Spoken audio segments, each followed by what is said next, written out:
You are watching a master at work. The kid's back! Beard there in the back again with more content for the culture, more talk for your head top. Now look, today we talking about Jim Jones' appearance on the Breakfast Club. He said some real interesting stuff in there. Talked about fighting Cam. He talked about him being a gang member and why he never got indicted. And also, he said something real interesting about the masters on his contract. If y'all remember back in the day, they used to really big up Koch. And he said something real interesting that I want to break down as well. So before we get into that, please, if you're new to this channel, hit that subscribe button. I appreciate all the love I'm getting. It's growing. More content is on the way. So hit that subscribe button so that way your boy feel encouraged to keep it coming for the peoples. Yo, we growing, and that can only happen with all of the love that y'all showing. So I appreciate that. Now, without further ado, let's get into it. Great experience though. Great experience. Shouts to ASAP Yams. That's what he started as an intern for me. Oh, he was the intern, right? Yeah. How many people knew that ASAP Yams was Jim's intern? I'm sure a lot of people probably didn't know that. Loyalty. Carol Sybil too. I mean, Karen Sybil. She was also an intern for me. I've helped jumpstart a lot of careers, not only rap careers inside of this industry. But you don't get no credit for that. They say all Jim do is send people to jail. I don't want credit no more. I want debit. Cash me out.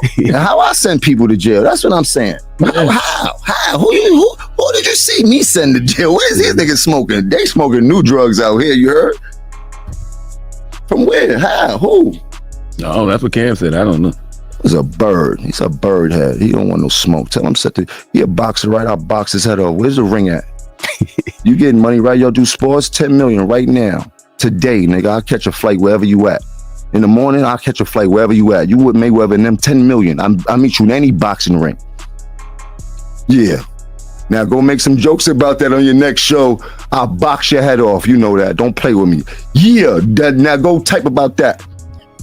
Jim, Chrissy would tell you take 5 seconds and breathe. Chrissy would tell you take 5 seconds and breathe. Church steps. You have the church steps. You cannot act like that. Chrissy would say take 5 seconds. Service, we send a praise and worship. You got time to make it in for the service. Chrissy would say take 5 seconds and breathe. We're gonna bring it back. You know, all Jesus' disciples was gangsters though, right? Jesus flipped tables. And I am a disciple. Remember that. Now, to some people that might sound real tough and bravado, but for me, that don't really sound too tough to me, because it's like, bro, if you really got an issue with Cam like that, what you need $10 million for? You ain't no professional boxer. Cam ain't no professional boxer. What you need $10 million to catch the fade for? You really got an issue. Y'all pressed. Y'all sending shots, dissing each other, disrespecting each other. It should be able to do that for the love, right? You should be able to be like, yo, let's meet up at a gym and get it on. Get this energy out between us. $10 million each. So that's $20 million, because if you getting 10, Cam not taking no less than 10. He might take more than that. But if that's the case, $20 million to watch you two Harlem niggas fight, man, y'all better take that shit to Lenox Ave. Take that shit up to the Apollo. You know what I mean? Nobody trying to see that shit. $20 million fight. Give me $10 million to catch a fade. Nigga, you got a problem? Catch a fade for free. Or at least be realistic with your price. $10 million says to me, he ain't really trying to catch that. But either way, he also, getting a lot of pressure from 50 and others who've been talking about how, he was on those wiretaps and he never got indicted. And he took a little minute to address that as well while at the Breakfast Club. Let's see what he had to say about that. It's crazy. I give a lot of great advice, and sometimes I hardly take my own advice. So when people hear that conversation, it's like, yo, I tell people stay off them phones all the time, and look what happened. I mean, same thing came back to bite me on the ass and things like that, and that could have caused me a whole lot. But God is good. I got some good brothers around me that stood 10 toes down. You heard? So as long as I'm out, they out. You heard? And it's free until we see him. He'll be home in a little while. For real. I guess that's what I'm asking. You not running from the affiliation, even though we in an era where people are getting jammed up for shit like that. Jammed up if you're doing crime. Yeah. You heard?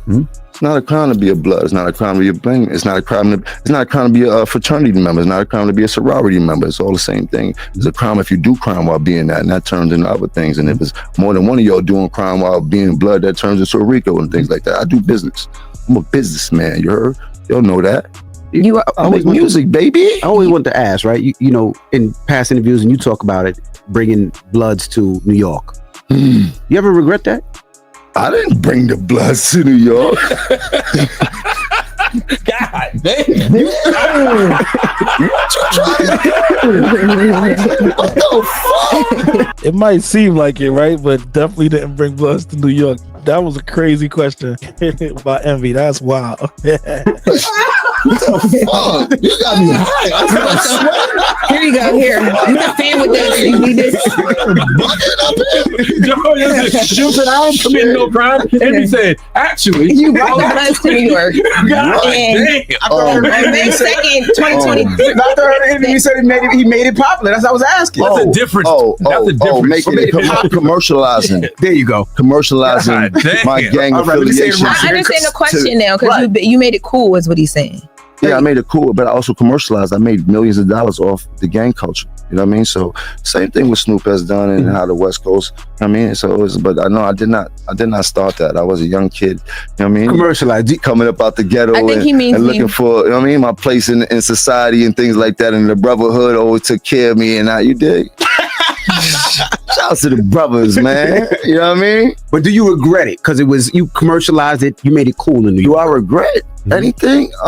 No, I don't, because I've done so many positive things being in this position, as being a man, as being a gang member, as being a father, as being all these things. You dig? Like if I didn't have this platform, people would never know how great some of these people can be, because I've put on a lot of people bloods, and I put all type of people in positions to make money and feed their family and things like that, and employ so many people and show so many people how to walk in the right direction and things like that, and understand there's a thin line between crashing out and trying. I mean, and then you ask anybody, anyone that's around me, you ask them if I ever encourage them to do anything wrong. You know what I mean? My objective is about getting $1. Each one teach one. We staying tight. The wall is up. Can't nobody fade us. Let's protect ourselves. You know what I mean? Of course, if somebody crossed the line of discretion as a man, you have to protect yourself. But for the most part, that's not my lesson. It's not violence. You know what I mean? At all. But in this rap game, we've used violence to make a lot of money, and that's what these labels egg us on to do. You know what I mean? We've see the money and we think about the money more than anything else, and it's so easy for us to get caught up in that rabbit hole for so many of us and things like that. Just talking about things that we actually went through. You know what I mean? Especially for some of us. A lot of us are just, you know what I mean? But you know how it go, man. You rap about the labels having I don't want to say a certain responsibility, but I guess a certain responsibility. When you saw Leo's comments that he made up here a long time. What he said? He basically just was like, he got to eat too. What he said? He said he got to. He said what he say? He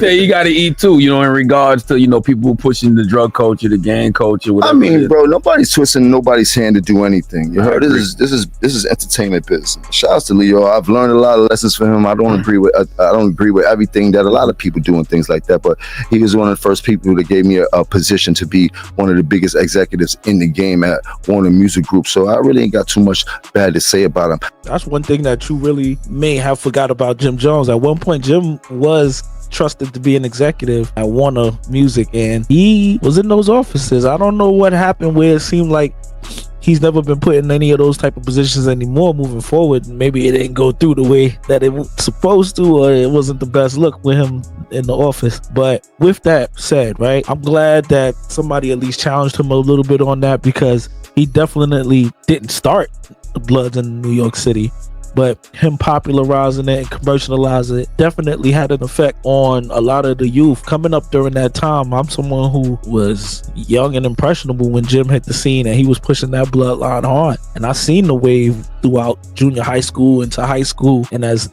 you know, niggas was becoming aware and getting involved in the streets, that blood thing was definitely heavy in New York City streets, and Jim was the face of it for sure.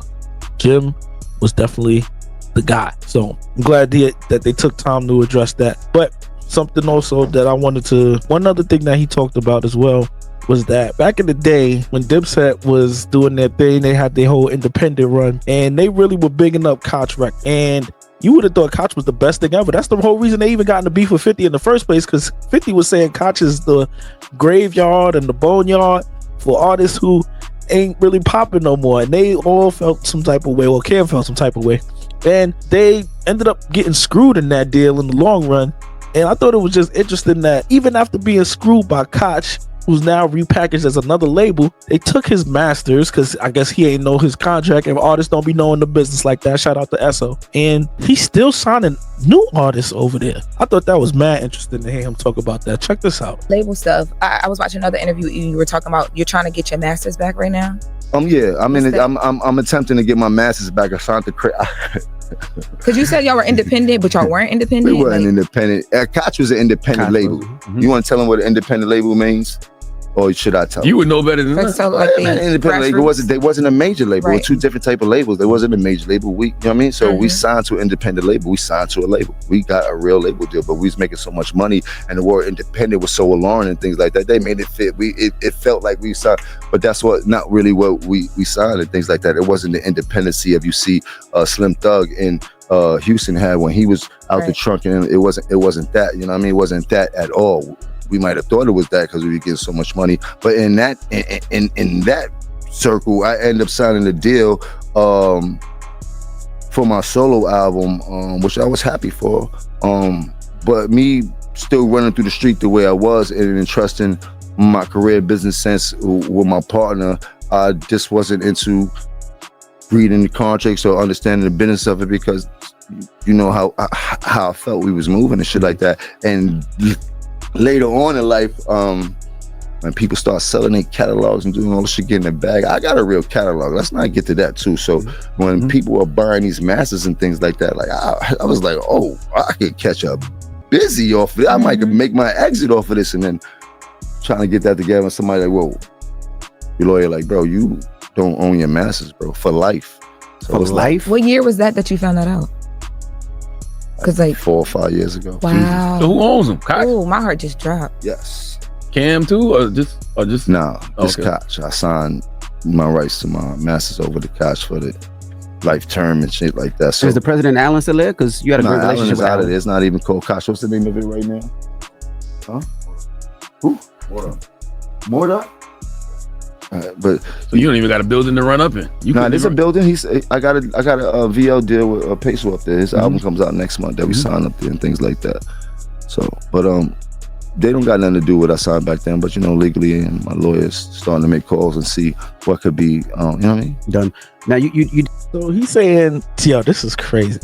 He wasn't reading his contracts and everything back then. Although he was the mouthpiece for Koch Records, he was running around saying Koch was the greatest thing in the world.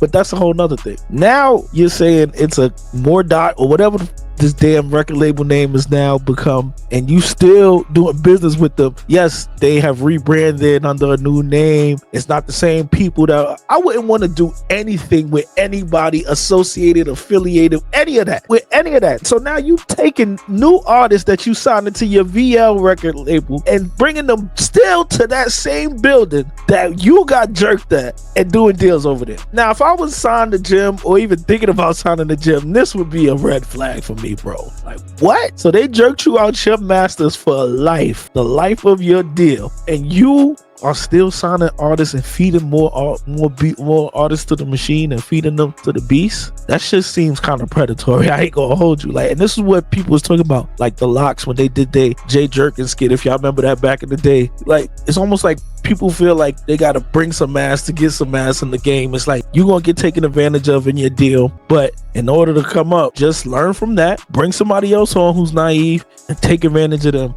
And that's how you make your situation right if they pop. That's what it seems like. And that's why this whole game seems so predatory sometimes. Because it's like, that. I don't know, if am I tripping? Would y'all sign to a label that once jerked you before and continue to do business with them? Best of luck to all his artists. King Streets, you one of my favorite rappers, especially coming from Queens. I hope you're paying attention to that story that he told, and hopefully your business is set up a little bit better. Or hopefully everything that they're doing now that they learned from that old mistake 4 or 5 years ago, they not letting it happen anymore going forward. I don't know, but to me that was crazy. What y'all say on the matter, man? It was a good interview. Y'all check it out. He's there for a little bit over an hour, like I said, and you know, his album drops tonight on the way to the church steps or some shit like that. Either way, I'm gonna be listening to it. I like Jim's music for the most part, so y'all get in the comments, let me know. Bandana, till next time, I'm going.